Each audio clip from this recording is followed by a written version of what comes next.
ವೀಕ್ಷಕರೇ, ಫಸ್ಟು ಕಥಾಹಂದರದಲ್ಲಿ ಬಂದಿರ್ಬೇಕಾದ್ರೆ ಒಂದು ಹೆಣ್ಣಿನ ಮೇಲೆ ಆಗುವಂಥ ಶೋಷಣೆಯನ್ನು ಇವರು ಟ್ರೈಲರಲ್ಲಿ ತೋರಿಸಿದ್ದಾರೆ.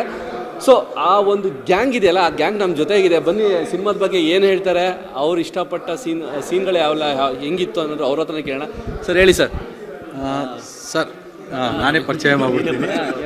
ನಮ್ಮ ಸಿನಿಮಾದಲ್ಲಿ, ಮಾಜರ್ ಸಿನಿಮಾದಲ್ಲಿ ಏನೊಂದು ಗ್ಯಾಂಗ್ ಬರುತ್ತೆ, ಆ ಗ್ಯಾಂಗ್ನಲ್ಲಿ ನಮ್ಮ ಗಂಗಾ, ನಮ್ಮ ವಿಶ್ವ, ನಮ್ಮ ರಾಜು, ನಾನು ಸಹ, ನಮ್ಮನ್ನು ಬಿಟ್ಟು ನಮ್ಮ ರಂಜಿತ್ ಪ್ರಿನ್ಸ್ ಬಂದು ಇವ್ರದ್ದು ಸಹ ಸಿನಿಮಾದಲ್ಲಿ ಒಂದು ಸಾಂಗು ಮತ್ತು ಒಂದು ಮೇಜರ್ ಒಂದು ಕ್ಯಾರೆಕ್ಟ್ರಲ್ಲಿ ಇವರು ಸಹ ಬರ್ತಾರೆ. ಓಕೆನಾ? ಅದು ಬಿಟ್ಟರೆ ಇನ್ನು ಒಬ್ಬೊಬ್ಬರ ಹತ್ರ ನೀವೇ ಕೇಳ್ಕೊಂಬಿಡಿ ಸರ್. ನಿಮ್ಮ ಕ್ಯಾರೆಕ್ಟರ್ ಮಾತ್ರ ಹೇಳ್ಬೇಡಿ ಸರ್. ನಿಮ್ಮ ಪಾತ್ರದ ಬಗ್ಗೆ ಹೇಳಿದ್ದಾರೆ ಸರ್. ನಮ್ಮ ಪಾತ್ರ ಆ್ಯಕ್ಚುಲಿ ತುಂಬ ನೆಗೆಟಿವೇ ಇದೆ ನಮ್ಮದು. ಒಬ್ಬ ರೇಪಿಸ್ಟ್ ಯಾವ ಥರ ಇರ್ತಾನೆ, ಸೊ ಆ ರೇಪಿಸ್ಟ್ಗೆ ಯಾವ ಥರ ಕಾನೂನು ಕ್ರಮವಾಗಿ ಯಾವ ಥರ ಅವನಿಗೆ ಒಂದು ಶಿಕ್ಷೆ ಕೊಡ್ತಾರೆ ಅನ್ನೋದನ್ನು ಈ ನಮ್ಮ ಮಾಜರ್ ಸಿನಿಮಾ ಮುಖಾಂತರ ಎಲ್ಲ ಥರ ತೋರಿಸ್ಕೊಟ್ಟಿದ್ದೀವಿ. ಸೊ ಈ ಒಂದು ಸಿನಿಮಾ ನೋಡಿ ಯಾವ ಥರ ಹೆಂಗೆ ಬದಲಾವಣೆ ತೊಗೊಳ್ತಾರೆ ಜನ ಅನ್ನೋದು ಅದು ಅವ್ರವ್ರಿಗೆ ಬಿಟ್ಟಿದ್ದು. ಈ ಹಿಂದೆ ಯಾವ್ದಾದ್ರು ಮಾಡಿದ್ರೆ ಸೊ ಈ ಹಿಂದೆ ಸಖತ್ ರಿಸ್ಕ್ ಅಂತ ಒಂದು ಸಿನಿಮಾ ಆ್ಯಕ್ಚುಲಿ ರಿಲೀಸ್ ಆಯಿತು. ಅದು ಕೂಡ ಅದು ಒಳ್ಳೆಯ ಒಂದು ಪ್ರೇಕ್ಷಕರ ಒಂದು ಒಳ್ಳೆ ಒಪಿನಿಯನ್ ಕೂಡ ಸಿಕ್ಕಿದೆ ನಮಗೆ. ಇದು ನಂದು ಎರಡನೇ ಸಿನಿಮಾ ಮಾಜರ್ ಅಂತ. ಯೂಶ್ವಲಿ ಏನಾಗುತ್ತೆ ಅಂತ ಹೇಳಿದ್ರೆ, ಒಂದು ನೆಗೆಟಿವ್ ಪಾತ್ರ ಅಂತ ಬರುವಾಗ ಆ ಕಡೆ ಈ ಕಡೆ ನೋಡ್ತಾರೆ ಒಂಚೂರು, ಮಾಡಬೇಕು ಬೇಡವಾ ಅಂತ. ನಿಮಗೆ ನಿಜವಾಗ್ಲೂ ಇಷ್ಟ ಆಗಿದ್ದೇನು ಅಂತ ಆ ಪಾತ್ರದಲ್ಲಿ?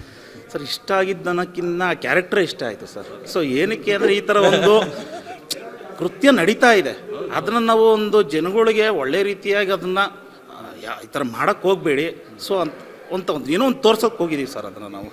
ಸರ್ ಹೇಳಿ. ಇವರು ನಮ್ಮ ಚಾನಲ್ನ ಕ್ಯಾಮ್ರಾಮ್ಯಾನು, ಅವ್ರ ಪಾತ್ರ ಕೂಡ ಮಾಡಿದ್ದಾರೆ. ಎಲ್ಲ ಹೇಳಿ ಸರ್. ಮೊದಲನೇದಾಗಿ ಮಾಜರ್ ಸಿನಿಮಾ ಇಡೀ ಟೀಮು ಎಲ್ಲರೂ, ಲೋಕಿ ಸರ್ ಆಗಲಿ, ರಾಜು ಆಗಲಿ ಮತ್ತು ಗಂಗಾ ಆಗಲಿ, ಅದ್ರ ಜೊತೆಗೆ ಹರೀಶ್ ಅಂತ ಇನ್ನೊಬ್ರು ಇದ್ದಾರೆ, ಇನ್ನೊಬ್ಬ ಸಚಿನ್ ಅಂತ, ಮತ್ತು ಮೇನ್ ನಮಗೆ ಉಳ್ಕೊಳ್ಳೋಕೆ ವ್ಯವಸ್ಥೆ ಮಾಡಿಕೊಟ್ಟವ್ರು ಇವರು ಮಾರಪ್ಪಣ್ಣ ಅಂತಾನೆ, ಮಾರಪ್ಪಣ್ಣವರು ಎಲ್ಲರೂ ಪಾಪ ಸಪೋರ್ಟ್ ಮಾಡಿದ್ದಾರೆ. ಇನ್ನೊಬ್ಬರು ಮಾಸ್ಟರ್ ಹೆಸರಣ್ಣ ನಾಗ ಮಾಸ್ಟ್ರು. ಟೋಟಲ್ ಎಲ್ಲ ಟೀಮ್ ಎಲ್ಲರೂ ಕಷ್ಟಪಟ್ಟು ತುಂಬ ಚೆನ್ನಾಗಿ ಬಂದಿದೆ ಸಿನಿಮಾ. ಎಲ್ಲರದ್ದು ಒಂದೊಂದು ಕ್ಯಾರೆಕ್ಟ್ರು ಸಿನಿಮಾ ರಿಲೀಸ್ ಆದಮೇಲೆ ಏನೋ ನೋಟೆಡ್ ಆಗ್ತೀವನ್ನೋ ಗೊತ್ತಿಲ್ಲ, ಸಿನಿಮಾದಲ್ಲಿ ಅಷ್ಟೇ ಕ್ಯಾರೆಕ್ಟರ್ ಮಾಡಿದ್ದು, ರಿಯಲ್ ಲೈಫಲ್ಲಿ ಆ ಥರ ಅಲ್ಲ. ಎಲ್ಲ ಪಾತ್ರ ಚೆನ್ನಾಗಿ. ನನ್ನ ಪಾತ್ರ ಬಂದ್ಬಿಟ್ಟು ಒಂದು ಪೂಜಾರಿ ಕ್ಯಾರೆಕ್ಟರ್ ಕೊಟ್ಟಿದ್ದಾರೆ, ಸ್ವಾಮೀಜಿ ವೇಷದಲ್ಲಿ ಒಂದು ಕ್ಯಾರೆಕ್ಟರ್ ಬರ್ತೀವಿ, ಇವ್ರ ಜೊತೆ ಜರ್ನಿ ಆಗ್ತೀನಿ. ಸಿನಿಮಾ ಚೆನ್ನಾಗಿ ಬಂದಿದೆ, ತಾವೆಲ್ಲರೂ ನೋಡಿ ಸಪೋರ್ಟ್ ಮಾಡಿ. ಮತ್ತಷ್ಟು ನಿಮ್ಮ ಬ್ಲೆಸ್ಸಿಂಗ್ ಕೊಟ್ಟರೆ ಡೈರೆಕ್ಟರ್ ಸರ್ ಮತ್ತೆ ಅವಕಾಶ ಕೊಡ್ತಾರೆ ಇಲ್ಲ ಗೊತ್ತಿಲ್ಲ ನಮಗೆ. ಈ ಸಿನಿಮಾ ರಿಲೀಸ್ ಆದಮೇಲೆ ತುಂಬ ಚೆನ್ನಾಗಿದೆ. ಓಕೆ ಸರ್ ಹೇಳಿ. ನಮ್ಮ ಹೆಸರು ಗಂಗಾ ಅಂತ. ನಾವು ಈ ಸಿನಿಮಾದಲ್ಲಿ ಒಂದು ಟೀಮು, ವಿಶ್ವಣ್ಣ, ರಾಜು, ಲೋಕಿಯಣ್ಣ ಆಗಿರ್ಬೋದು, ಎಲ್ಲರೂ ಸೇರಿ, ಸಚಿನ್, ಹರಿಯಣ್ಣ ಇವರೆಲ್ಲ ಸೇರಿ ಎಲ್ಲ ಹುಡುಗರು ಟೀಮ್ ಹಾಕಿ, ಎಫೆಕ್ಟ್ ಹಾಕಿ ಎಲ್ಲ ಇಲ್ಲಿಂದ ಒಂದು ಟೀಮ್ ಹೋಗಿ ಎಲ್ಲ ಜೊತೆ ಸೇರಿ ತುಂಬ ಇಷ್ಟಪಟ್ಟು ಕಷ್ಟಪಟ್ಟು ಸಿನಿಮಾ ಮಾಡಿದ್ದೀವಿ. ಅಷ್ಟೇ ಹೇಳಕ್ಕೆ ಇಷ್ಟಪಡ್ತೀನಿ ಅಷ್ಟೇ. Okay sir, thank you.